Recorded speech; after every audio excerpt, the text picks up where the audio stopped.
Kaixo, ¿qué tal? ¿Cómo estáis? Soy Miriam Duque y esto es Café Valparaíso, el podcast de libros y gente interesante. Hoy en mis manos, el verano que aprendí a disparar. No yo, Maite Esparza, que es nuestra invitada hoy en este club de lectura. Un libro con portada en azul cielo, donde se ve una carabina o una chimbera, luego le preguntaremos exactamente, y en el cañón una niña haciendo equilibrios descalza, por supuesto, como hacíamos de pequeños, porque de esto habla esta historia. Habla de una época en la que vivíamos veranos larguísimos en los pueblos, con las rodillas llenas de postillas, con amigos, bicicletas. Habla también del despertar sexual, de cómo se vivía desde la sorpresa, desde la alegría, también en su parte más negativa, porque a veces, sobre todo si eras chica, era probable que hubiese algún depredador escondido en la zona. Nos mueve entre Navarra y Barcelona. Navarra sería el territorio de la niñez, Barcelona el de la edad adulta, el del aprendizaje, las nuevas experiencias, otras experiencias también con el sexo, y hace mucho de nostalgia, de esa memoria que nos lleva a juntarnos mentalmente como generación, esa generación que eran niños en los 70, 80, principios de los 90, que merendaban chorizo de Pamplona o también fosquitos, si había suerte, y que en ocasiones nos lleva a pensar en lo duro que es perderla, porque también habla de cuando se pierde la memoria debido al Alzheimer, lo sabe Diana y también lo sabe Maite. De todo ello vamos a hablar en los próximos minutos, analizando cómo es ese momento en el que tienes que empezar a reconstruir tu vida porque tu padre o tu madre están perdiendo la memoria y eso obliga a recuperarlo todo, y eso hace que a veces se recuperen hasta secretos que no sabías si querías saber o no. De todo esto habla el verano que aprendí a disparar. Charlamos con Maite Esparza y ponemos música con Ivonne Belandia. Café Valparaíso con Miriam Duque. Maite Esparza, Kaixo, ¿qué tal? ¿Cómo estás? Kaixo, pues súper hondo, Miriam. La verdad es que apetece mucho estar en este ambiente amazónico de Café Valparaíso, ¿eh? Sí, la verdad es que lo tenemos aquí el libro bien arregladito. Decía yo hace un momento que la portada es de un azul cielo ideal y claro que hay una niña haciendo equilibrio sobre el cañón de algo que puede ser una carabina, una chimbera, exactamente en la zona de Navarra donde vamos a vivir parte de esta historia. ¿Cómo se define? Carabina. Chimbera es una palabra que yo aprendí cuando me trasplanté aquí, después de haber vivido también unos años en Barcelona.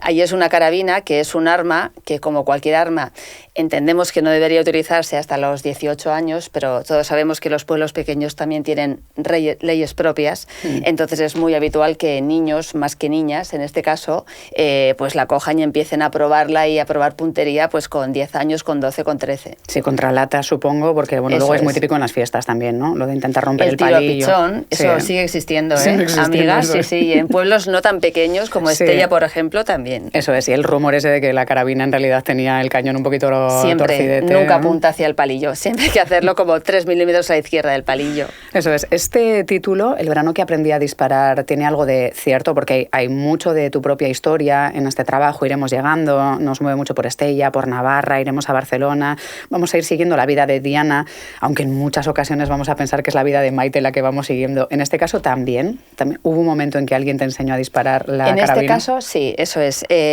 Lo no dicho y que nunca revelaré, ni aunque me torturaseis, será que proporciona idea autobiográfico y de ficción pura en esta novela. Ya sabrá la gente. Pero hay mucho de ambas, eso es.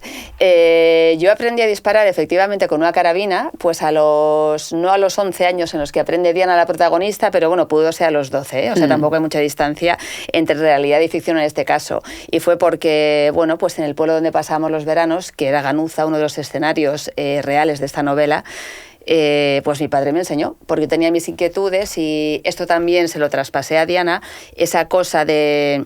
Me gustaban más las actividades que se adjudicaban a los roles masculinos en aquellos 80, en aquella era cuaternaria, y realmente pues me atraía lo de probar puntería. No era tanto la cosa de la muerte o de acabar con la vida de un animal, no hablemos ya de una persona, pero sí probar puntería, eso me gustaba. Entonces, sí, porque existía el tiro al plato, por ejemplo, para gente que no quería probar con animales ni nada por el estilo, que luego, bueno, pues también tenía su logística de recoger aquello, pero bueno, que era una opción, ¿no? Pues así es un poco esta Diana. También se habla mucho de sexo, de sexualidad, de despertar sexual. Lo enfocas desde las partes más luminosas, las menos luminosas. Vamos a empezar con las luminosas, si te parece, porque hay mucho de despertar, de cómo en esos pueblos se pasaban horas, días días y vidas en aquellos veranos con grupitos de amigos y amigas, donde se estaba mucho tiempo, y no era lo mismo empezar a hablar de sexo o de las tonterías en torno al sexo cuando había chicos en ese grupo, ¿no? Y de esto también habla un poco esta novela, ¿no? Sí, desde luego, porque, a ver, están los inicios individuales de cada cual en el sexo, ¿no? Con la autoexploración y tus pequeños y grandes descubrimientos maravillosos. Y luego está esa confrontación inevitable cuando tienes 12, 13, 14, 15 años entre los chicos y las chicas, porque antes de género fluido evidentemente no se hablaba, ¿no? Ni de trans, ni de traslado de una a otra vivencia del sexo y del género. Pero pues había muchos juegos que ahora suenan un poco antediluvianos, como verdad o atrevimiento o verdad o acción. En cada zona se llamaba de una manera. Sí, verdad, consecuencia o beso. Verdad o consecuencia, pero al final iba siempre a lo mismo, porque es qué tipo de pruebas ponías o te ponían a ti. No te ponían escalas a pared vertical en 15 segundos, no. Siempre era cuenta algún secreto que tenía que ver siempre con los asuntos del corazón, con quién te gustaba o quién te interesaba. O haz algo que tú no te atrevieses a hacer, ¿no? Dale un beso a no sé quién, ¿no? O escóndete y haz tal, que eran cosas muy, muy naif y muy ingenuas por la edad de cuando jugábamos, pero que formaban parte importante de esa primera memoria relacionada con el sexo, ¿no? O con la atracción o con el primer deseo. Claro, o espía un poquito a esa pareja que está por ahí alejándose del casco urbano, que es un poco lo que les pasa también a los chavales del libro, es que ¿no? Esos descubrimientos... Que por suerte o por desgracia acaban viendo cómo tienen sexo una pareja que en realidad no es la pareja oficial, y eso trae sus consecuencias también, ¿no? Trae sus consecuencias, eso es, porque esos descubrimientos, ¿no? Como dices, de has visto algo que no deberías haber visto y tú eres perfectamente consciente de ello dentro de tu chiquititud, de tu infancia y de tu edad mental del momento. Y cuando uno de los protagonistas, como es en el caso de esta historia dentro de la novela, es alguien, siempre hay en todos los pueblos, yo creo, o algún personaje real, en este caso alguna persona, que es un poco disruptivo, ¿no? Que genera violencia alrededor, que genera inquietud. Siempre hay alguien así, de quien de alguna manera sutil a veces te previene tu ama o tu madre, pero que nunca se concreta exactamente porque esa persona no es buena o porque hay que alejarse un poco de ella, ¿no? Entonces, en esta novela, este hombre es una de esas personas, ¿no? De las que te previene tu madre sin querer explicitarlo, porque eres demasiado pequeña todavía para manejar esa información de ese calibre, pero tú sabes que hay algo ahí que no está bien, ¿no? Y en ese capítulo, por ejemplo, cuando ellos están en una excursión en bici de una tarde veraniega fantástica, de las que nunca terminan... De las que duraban toda la vida. Eso es, que una vida entera se comprime en esa tarde, tal cual, y descubren, teniendo sexo a dos adultos, sabiendo que ese adulto en teoría tiene una novia, ¿no? Como la cosa formal de la pareja, y está haciendo fuera de la pareja, que eso tú entiendes de pequeño, que hay algo ahí que no está bien, aunque eso sea el peso de la moral. Que están muy lejos para que sea algo normal. Claro, ¿no? Y sobre todo la manera en que ocurre, ¿no? Porque es un sexo que contiene cierta violencia, y aunque tú cuando seas ya adulta o adulto puedes entender que entre violencia y placer hay muchos juegos posibles y muchos pactos de pareja, cuando eres pequeño la violencia en general y aplicada al sexo, pues es algo que te crea bastante disturbio mental, ¿no? Te genera confusión, no entiendes qué pasa ahí.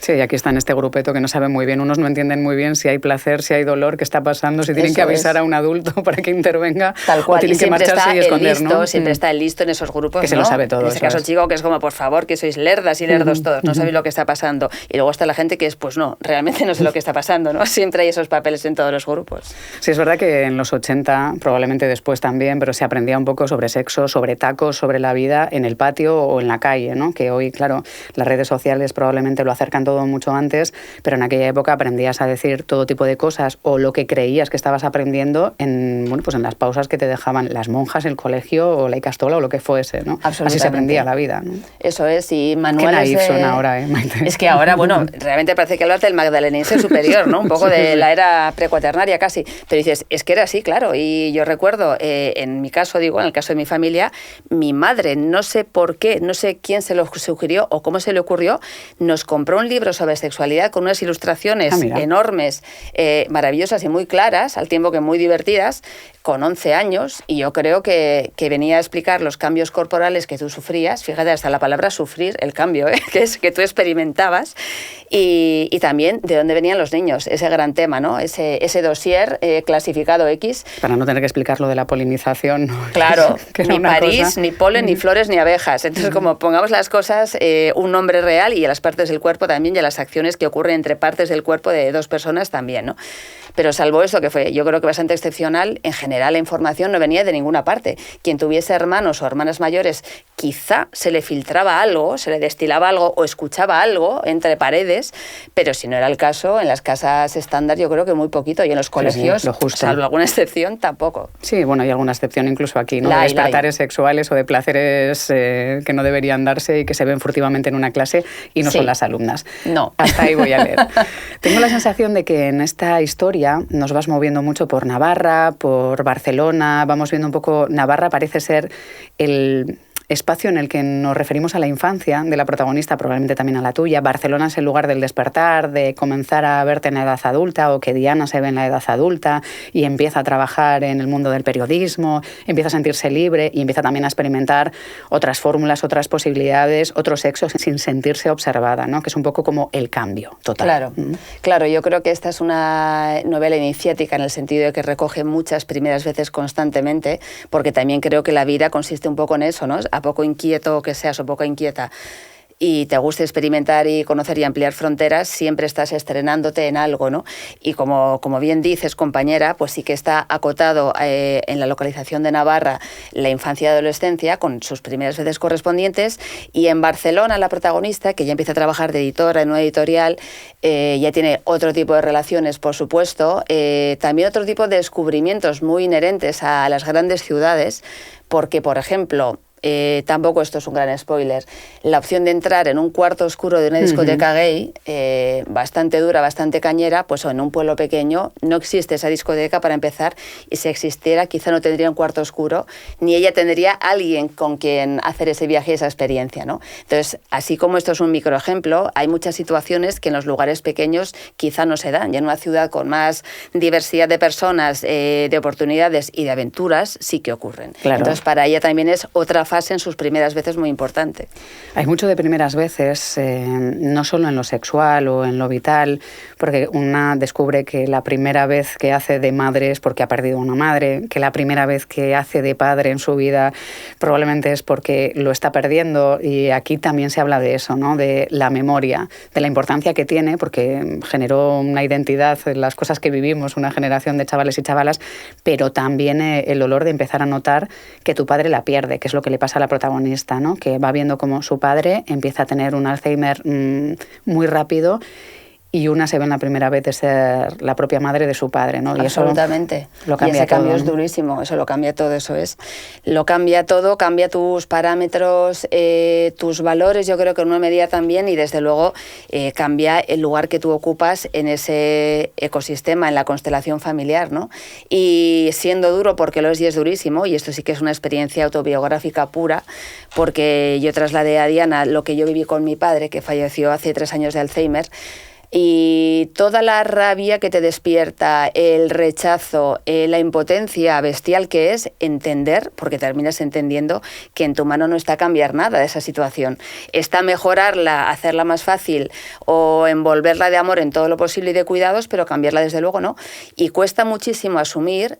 Yo creo que cada persona, en función de nuestro carácter, también lo gestionaremos de una manera diferente, probablemente, pero en mi caso al menos, aceptar que hay algo que no puedes cambiar, porque yo soy como muy perseverante, el cliché de Navarro y luego como rasgo de carácter también, entonces aceptar que algo que te está matando no puedes hacer nada para mejorarlo, y tener al mismo tiempo la certeza de que cada vez va a ser peor, no siendo bueno lo que tienes en cada momento, asumirlo cuesta un montón, y yo ahí aprendí muchísimo y hubo un cambio en mí como persona, segurísimo, lo hubo. Y en la vida de Diana, que esto le hizo una transfusión de toda esta experiencia, esto es pues autobiográfico también. total, probablemente. Totalmente. ¿No? Y los momentos también de luz y de humor también lo son, ¿eh?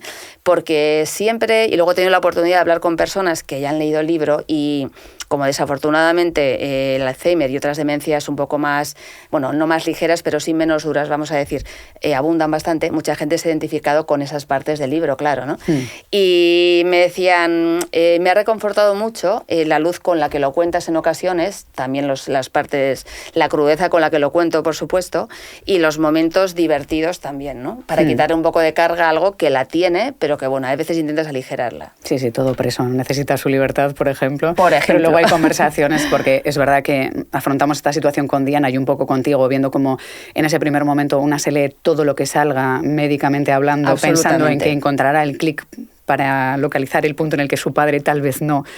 Y cuando una se rinde se da cuenta de que tiene que abrazarle y mantener conversaciones, y hay algunos capítulos en los que hay conversaciones en bucle infinito que al final te sacan una sonrisa también, ¿no? Que está bien porque la vida de cuidadora es dura, y cuidar a tus padres yo creo que es probablemente de lo más duro, ¿no? Que tengamos que hacer cuando de repente le pierdes y a lo mejor una se pregunta, ¿no? ¿Y quién soy yo? Si ya mi padre no me reconoce, ¿no? Si nadie me va a reconocer quién soy, ¿no? Y le da muchas vueltas a todo. Sí, reflexionas muchísimo sobre cuestiones que anteriormente no te planteabas sin ninguna duda, ¿no? Y luego también descubres, son como las pepitas de oro al final del cauce del río californiano, descubres momentos y caras de esa persona que tú creías que conocías muy bien o bastante bien, en la medida en que podemos conocer a alguien, ¿no? Que es tu padre. Porque, claro, dices, claro, yo a mi padre lo conozco desde que nací, evidentemente, pero él tuvo una vida previa. O sea, él fue otra persona, tuvo otras parejas, vivió en otros lugares, quizá. Es decir, toda esa parte tú igual no la conoces, pero a lo largo del Alzheimer, como sabe cualquiera que nos escuche y que lo haya tenido que vivir de cerca, se va borrando todo el presente y el pasado más inmediato y se recupera mucho el pasado más antiguo, pues la infancia, la adolescencia. Entonces yo también descubrí parcelas de vida de mi padre que no había conocido antes durante la enfermedad. Y eso también tiene su parte interesante, ¿no? Esa reconstrucción. Sí. Porque es un proceso, digamos, un poco perverso, porque mientras se van difuminando y desapareciendo algunas piezas del puzzle, de repente aparecen otras que tú no conocías, ¿no? Y se va como gestando una especie de realidad paralela en la que tú entras. Y la protagonista, Diana, en ocasiones dice, bueno, pues voy a cruzar la línea de la cordura y me voy a instalar cuando esté con él en el reino de la locura y el absurdo, porque se vive mejor y porque ahí conectas mejor. Y es así. Las conversaciones se mantienen un poco en el parámetro que pida la situación, y a veces es, bueno, pues muy interesante de gestionar. Claro, parece que hablamos mucho del padre, porque es verdad que es muy importante en esta novela, pero poco a poco también lo es la madre, en esa memoria, en recuperar a esa madre que era la más hermosa, la más guapa, la más brillante, pero que tal vez no casó tan bien como hubieran esperado, y con el tiempo vas descubriendo que a lo mejor parte de la familia que se creía muy triunfadora, o ese tío triunfador, en realidad es ese tío gilipollas que hay en todas las familias a poco que rasques, ¿no? Y un poco de eso hay, ¿no? De reivindicar también a esas madres que estaban siempre, que tenían todo preparado y que, digamos, que no se reivindicaron lo suficiente, ¿no? Pero que procuraban que no te pasara nada a ti, ¿no? Sí, yo creo que yo la figura que tengo siempre en la cabeza cuando he pensado en mi madre, que sí que sigue viva, la de la protagonista no, pero la mía por suerte sí, que nos dure. Sí que es cierto que yo siempre me la imagino como en aquellos circos de los años 80, vamos a decir, había un número siempre de malabarismo, le llaman el número de los platos chinos, pero bueno, hoy sería todo es políticamente incorrecto, hoy en general, eso también, claro, que había un señor oriental que manejaba varios platos, varios palillos completos al mismo tiempo, ¿no? Esa especie de magia imposible de llegar a todo y sostenerlo todo. Entonces, esa red social que sostiene las familias y la sociedad y que somos las mujeres, yo creo que aquellas mujeres como la madre de la protagonista y muchas otras que hoy pueden tener pues 70, 80, 80 y tantos años, que no tuvieron la oportunidad de estudiar cuando quisieron hacerlo. Entonces, no solo tienes que gestionar esa frustración durante toda tu vida, porque la tienes, sino que además has tenido que hacer un rol en el que tú no has podido, no ya brillar desde el punto de vista del ego de cada cual, sino no has podido sacar a relucir y aprovechar todos los talentos que tú tienes. Porque nosotras nos irá la vida mejor o peor con las dificultades propias de esta profesión y la inestabilidad que tiene la precariedad. Pero bueno, hemos hecho lo que hemos querido hacer, ¿no? Y mi madre eso siempre nos lo ha remarcado mucho, a mi hermana y a mí. Habéis tenido la oportunidad de elegir lo que queréis hacer, lo hemos respetado y lo habéis hecho, ¿no? Y luego ya, bueno, la vida la llevas como puedas, o la vida te lleva también. Ser felices así, ¿no? Eso es, y sé feliz con lo que tú has elegido. Pero ha habido tantas mujeres que han visto reducida su condición o su aporte social a estar en casa sin ser poco, porque llevar una casa, como sabemos, es brutal. O sea, todo lo que ya se conoce, lo doméstico, la crianza, la educación, la gestión del dinero muchas veces también, ¿no? Las decisiones importantes de cada día. Y no haber podido sacar todo ese talento para otras cosas, ¿no? Porque la madre de Diana podía haber llevado una inmobiliaria, podía haber dirigido un hospital, por inteligencia y capacidad podía haber hecho muchas cosas, pero no pudo hacerlo, ¿no? Y entonces también la novela en este sentido es un homenaje a todas esas madres, por supuesto, a todas esas señoras, madres o no madres, me da exactamente igual, que no pudieron sacar toda la capacidad y todo el talento y los dones que tenían. Que también eran un poco guardias jurado, porque en muchas ocasiones pasaron noches en vela asomándose al balcón para que sus hijas llegaran sanas y salvas, porque ha habido momentos en los que no era fácil llegar a casa sin tener a alguien que intentase colarse para asustar o para lo que fuese. Y de eso habla también un poco de esas violencias que se instauraron en una generación, también se habla. No sé si Maite Esparza sería capaz de distinguir a un bocado la típica merienda de los 80, si podemos hacer esa memoria también además de la otra, pero yo creo que vamos a hacer una parada que ponga música Belandia, porque necesitamos también recuperar la parte más luminosa de este libro. Vamos. Se ha leído el libro, le ha dado algo de nostalgia. Es Íñigo Lejarza.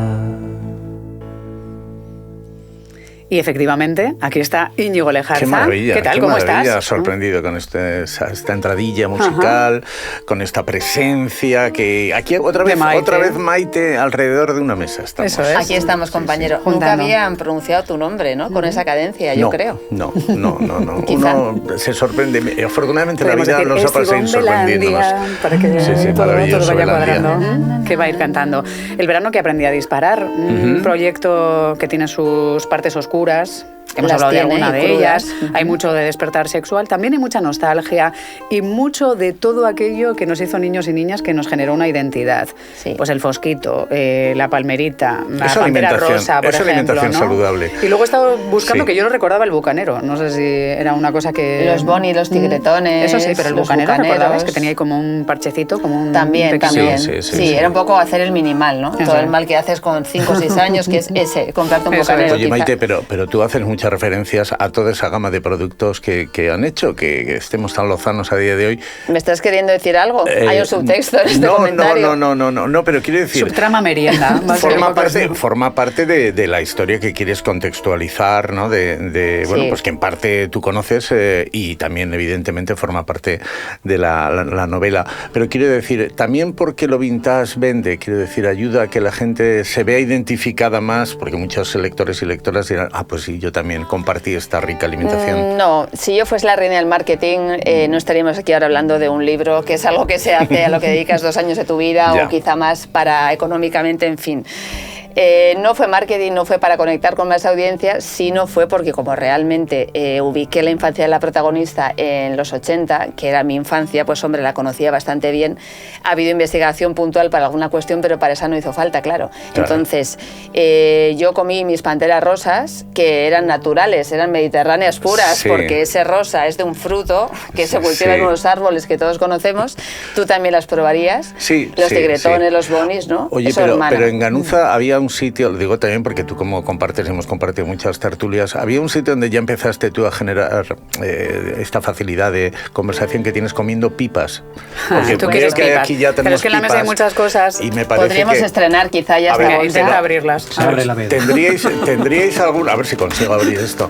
¿Tendríais Esa marca en algún- concreto, que no voy a pronunciar, Ya. tirábamos bastante esa marca. Ya, sí. Bueno, yo Combinada voy a ver con si un tiro las refresco de pipas color ahora igual a naranja. Un intentar segundo, abrir esto. vamos a- este mundo. Eso, sin probar. Esto es una pena porque... ¿Habéis oído? ¿Te acuerdas, Belandia, no han que hecho decíamos la que nos fácil. encantaría hacer una ASMR? O sea, una parte del programa por en el que supuesto. solo hubiera Sí. ruiditos y Igual me crujidos. muteo. Vamos a Esto lo centrarnos intentamos ahí. entre Vamos todos. Mira a ver si encuentras el abre fácil que tendrá. Pero quiero decir, había un sitio Explótalas. había un sitio en Ganuza donde quedabais a la tarde y hacéis la clásica montañita de cáscaras de pipas mientras ibais hablando y Había más contando de uno. cosas. Uno era el tejado del lavadero, que estaba en pendiente, Eso no como tiene es abre obvio, fácil. como casi Sí, cualquier como tejado, tejado. con su riesgo inherente de caer Sí. rodando en algún momento a una pequeña acequia rodeada por muros de cemento, Lo y conseguí. ahí transcurrieron horas intentando que no rodaran hacia abajo las pipas, y también los botellines de ese refresco naranja vasco, Sí. que todo el mundo hemos probado, de naranja o de limón.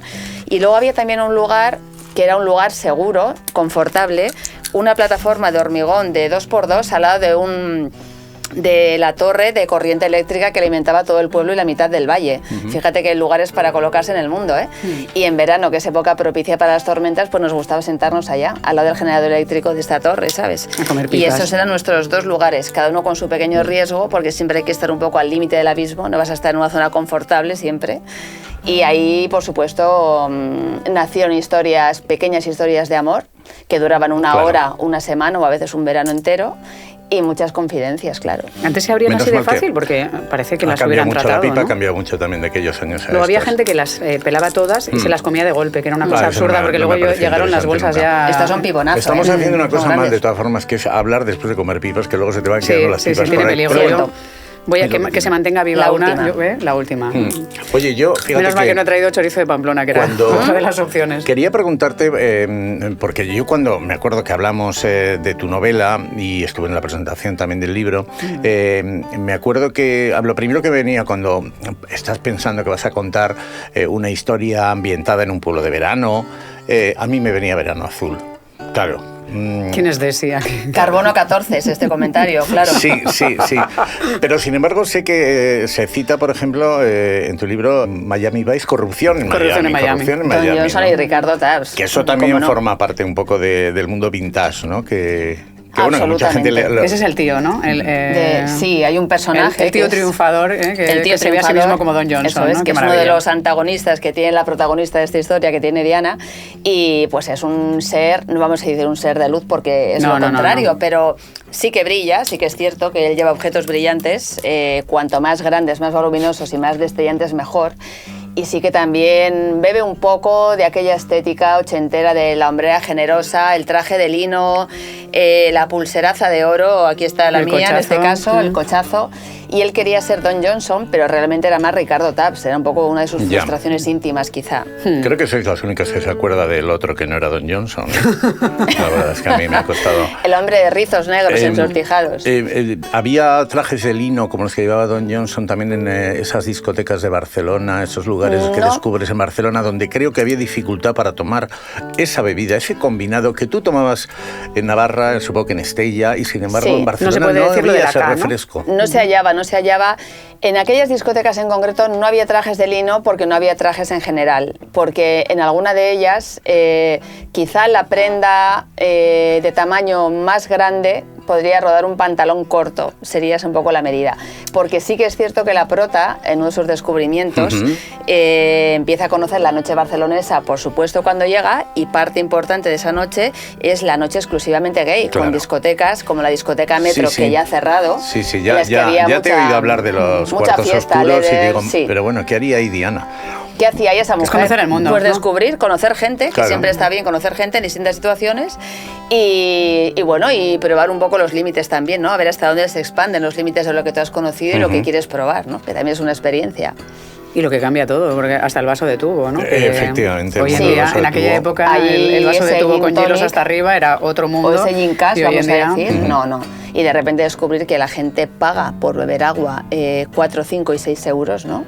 En los 80 hubieran volado cabezas, antigua. ¿no? Y dices, pero ¿cómo vas a...?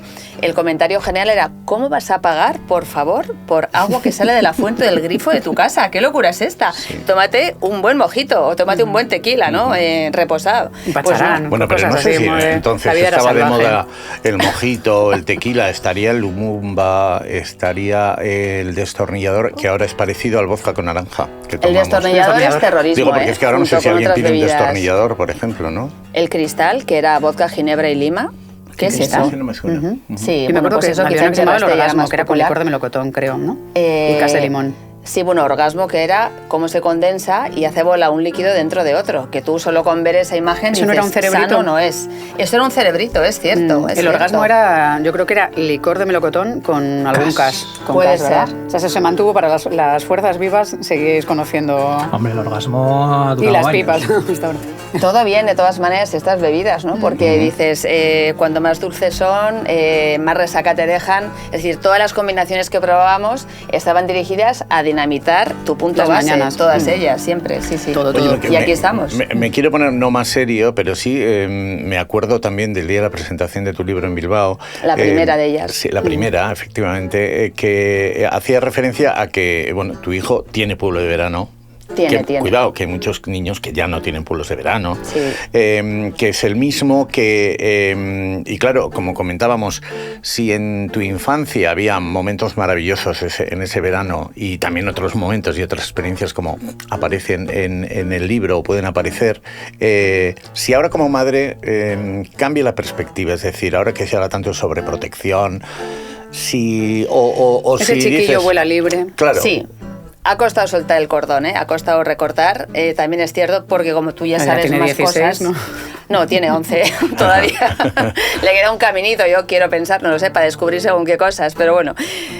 Sí que es cierto que en los últimos años ha habido una evolución en el soltar eso, pero claro, en mi recuerdo de las infancias, que tú te ibas de tu casa y decías hasta siempre, volveremos o no, igual no volvías hasta las 3 de la tarde y después otra vez hasta las 12 de la noche, 1 de la mañana, dices, claro, este hijo con esta edad igual se va a campo otra vez jugando hasta las peñas, hasta los confines del territorio conocido del pueblo, ¿no? Y tú siempre piensas, y no se lo conoce tan bien como yo. O sea, siempre hay una parte del cerebro reptiliano, claro, y dices, todas las madres habremos pensado lo mismo y todos los aitas también, claro, ¿no? Se han ejercido de aitas.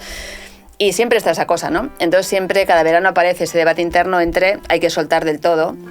Y si se cae pues a 3 metros de altura, pues mira, ya lo recogeremos, juntaremos las piezas otra vez y volverá a funcionar, que es lo que hicimos todo el mundo, ¿no? Claro, lo que pasa es que ahora salen con un reloj con GPS, el teléfono, el mío un ya poco como si fueran MacGyver, es una cosa. Así que es libre, Bueno, o sea, libre de verdad, ¿no? Sí, sí. Belandia, sí. ¿tú tenías pueblo? Sí, por... No. ¿No? Es que, claro, cambia mucho la vida, ¿no? No tuve.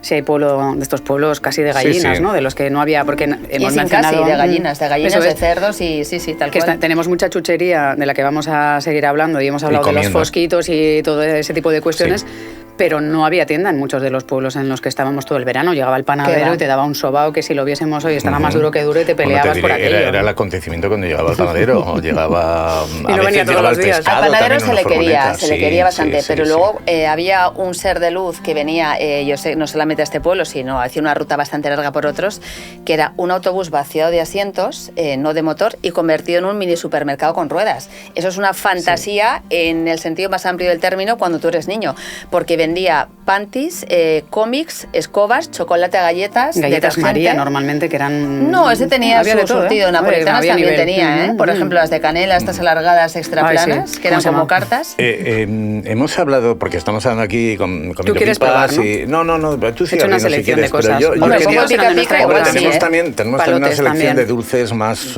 con un aspecto más tradicional. Pero la merienda, tú cuando piensas en la merienda, en esa infancia, en esa... ¿qué te viene? ¿El chorizo de Pamplona? Mira, bocadillo de esa crema de cacao tan popular, untable, bocadillo de chorizo, por supuesto. De jamón york me gustaba mucho en verano porque era mucho más fresquito. Lo demás era estaba a los 36 grados de temperatura ambiente. Sí, no se mezclaba con chorizo, cosas así, que era típico. Jamón york con chorizo a veces mezclado también, y luego... Para que aguantara, que el jamón york al segundo día ya estaba más ruinoso. Amiga, sí, ya se volvían los bordes hacia arriba, hacían barcas sobre el papel del frigorífico. Había que buscar fórmulas. Había que encontrar trucos. Y luego, en la infancia anterior, la primigenia, cuando era más chiqui, galletas María con quesito. Era una combinación que me encantaba y que me sigue gustando, lo de dulce salado. Ahí no he caído yo. Y el vinito. En algunos pueblos ponían en otros pozos, vino con azúcar en el pan, que era una cosa como que ahora lo ves y algún nutricionista te quitaría las criaturas de tu custodia, pero eran cosas que pasaban. Qué bien dormían después. Se levantaban así que les dolía la cabeza. Una siesta buena. Qué poco les dolían los dientes durante aquellas horas, eso es cierto. Eso es así. Pues estamos haciendo un viaje con mucha meriendita y veo que hay un plato que ese no estaba aquí cuando hemos llegado. Es la primera vez que merendamos. No sé si que es un mérito tuyo, Lejarza. Sí, que le llaman merendar a comer unas pipas. En Café Valparaíso tenemos mucha conversación, pero hasta ahora no habíamos merendado mucho. Y ahora vemos galletitas o pastitas, que no sé si son típicas del entorno de Diana, del entorno de Maite, o las has hecho tú. Pues te voy a decir, te podría mentir y decir que las he ordenado esta noche a las 5:15 de la madrugada para vosotras y para vosotros. Pero las he comprado, son típicas de una repostería que estará a 150 metros de este lugar mágico en el que nos encontramos ahora. Y he dicho, lo tienen todo. Tienen chocolate negro, trocitos de naranja, tienen teja. No les vas a pedir que no engorden porque entonces ya no existirían, no sería real. Y me ha parecido que tenían buena pinta y digo, estas criaturas que tienen pinta de hablar mucho pero alimentarse poco, eso es. Voy a traerles algo sólido. Pues es una merienda muy interesante. Oye, tu hijo, por ejemplo, si ahora vas y le llevas, bueno, esto ya conocerá, pero quiero decir, o en el pueblo en verano, de las cosas que igual ha leído también, que le pasaban a Diana, hay cosas que dice, pero ¿cómo podíais hacer esto? ¿Cómo podíais jugar? ¿O cómo podíais pasaros aquí las horas? ¿O no? No, porque sí que es cierto que, claro, ahí él ha perdido en la comparación inevitable cuando en nuestra infancia mi hermana y yo íbamos a este pueblo todo el verano completo, aquellos 3 mesazos infinitos. puede ser que nos juntásemos allí unas 30 y pico criaturillas entre los 5 y los 15 años, o sea, en el más amplio sentido de criaturas. Y en este caso ahora los pueblos han venido a menos, normalmente los pueblos pequeños más todavía. Y las familias también. Y las familias, y el número de hijos que se tienen, etcétera. Y claro, pues igual se consiguen juntar de más o menos su edad, pues igual 4 o 5. Entonces ya está conquistando poco a poco ese grupo, entonces empieza a sentirse a gusto, ¿no? Claro. Y tampoco le cuento todo lo que hacíamos porque tampoco necesita el saberlo todo, ya me entiendes. Eso es. Ya iré De llegando. aprender a disparar él cuando le parezca, Cuando si le parezca bien. si es que le o ya le parece. enseñaré yo si es necesario también. Claro, sí, habrá sí. pueblos en los que estén niños, que estén 3 en todo el pueblo, que puede que no se lleven bien pensando. Encima. Claro, para mis padres esto era maravilloso porque había muchos, pero claro, hoy en día Mucho igual trabajo. 2 meses en un pueblo Sí. igual te da un parraque, Mucho acostumbrado trabajo hasta terapia todo el día. familiar, ¿eh? Eso que dices que es importante, dices, jo, si son solamente 3 o 4 y no se caen bien, que es perfectamente posible, ¿no? Sí, por más que las madres o los padres se lleven bien y a veces se intenta, Se intenta que eso encajar las encaje piezas, todo. eso es, pero dices, fíjate que auto-coaching desde la más tierna infancia, ¿no? Convenciéndote para pasar 3 meses con alguien en un pueblo pequeño, con alguien que no te cae bien, ¿eh? También hay que hacer eso. Y qué ilusión, conseguirlo. que tu hijo se lleve bien con el de tu mejor amiga. Un juego Por muy de supuesto. pueblo era la guerra de piedras. O sea, pedrearse Sí. con los...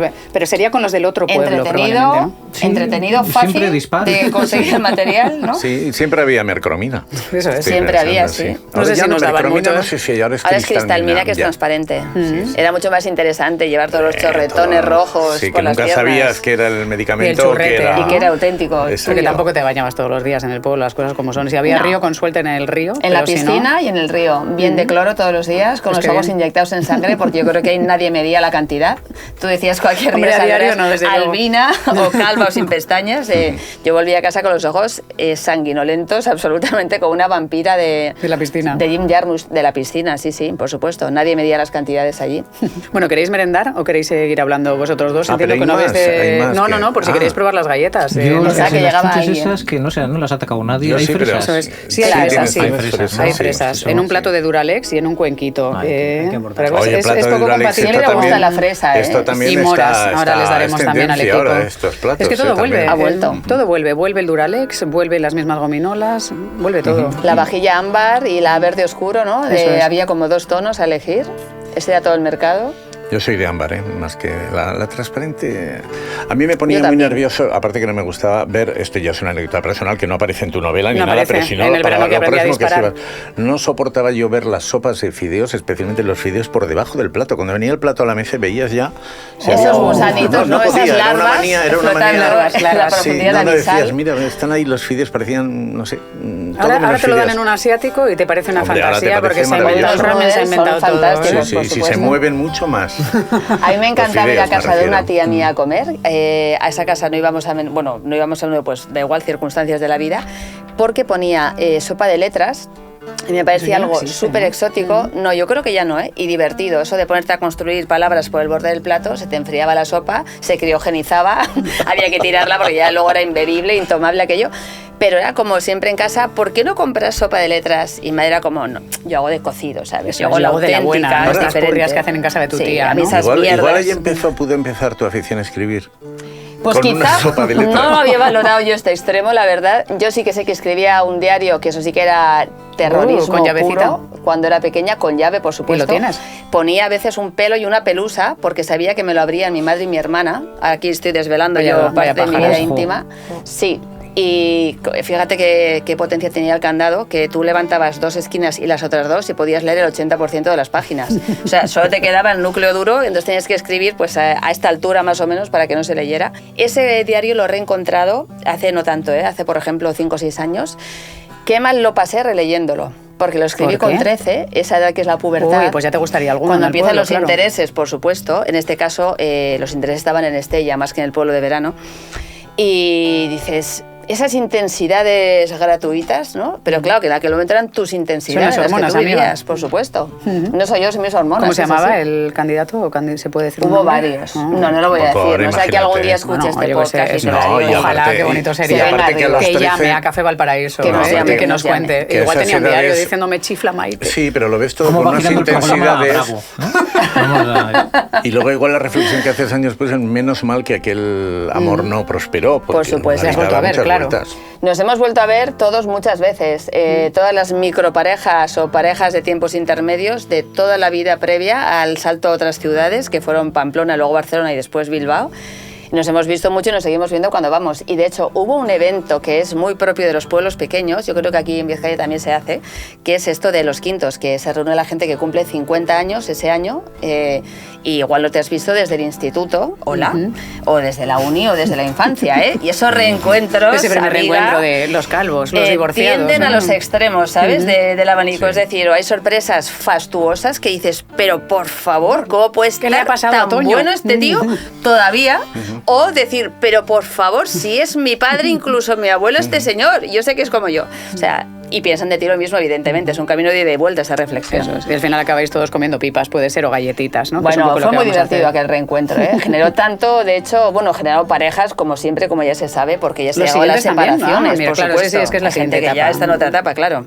En la segunda carrera o la tercera. Pues fue un encuentro maravilla, este también lo ha sido. Una maravilla, Yo creo que una nos quedamos maravilla. merendando, si os parece. ¿eh? Sí, porque Maite, mira lo que eskerrik tenemos asko. aquí todavía. Que vaya muy bien Un gustazo. el verano que aprendí a disparar, que nos ha gustado mucho. Es que ricasco. Y así merendamos. Pues hasta aquí el capítulo de hoy. Yo me he acordado mucho de un verano que tuve yo, donde pillé un virus de tripas y estuve con diarrea desde julio hasta agosto. Solo comía arroz blanco, pedí a ver si podía comerlo con tomate, al principio no me dejaban, al ver que la cosa duraba tanto, al final sí me dejaron echarle tomate, total para lo que duraba dentro. Y recuerdo que volví a hacer deporte en baloncesto en clase y dije, joder, pues voy muy ligero. Has escuchado Café Valparaíso, el podcast de libros y gente interesante. Un club de lectura dirigido por Miriam Duque, con la colaboración de Ivonne Belandi en la música en directo. Grabación y edición, Sirri Borro.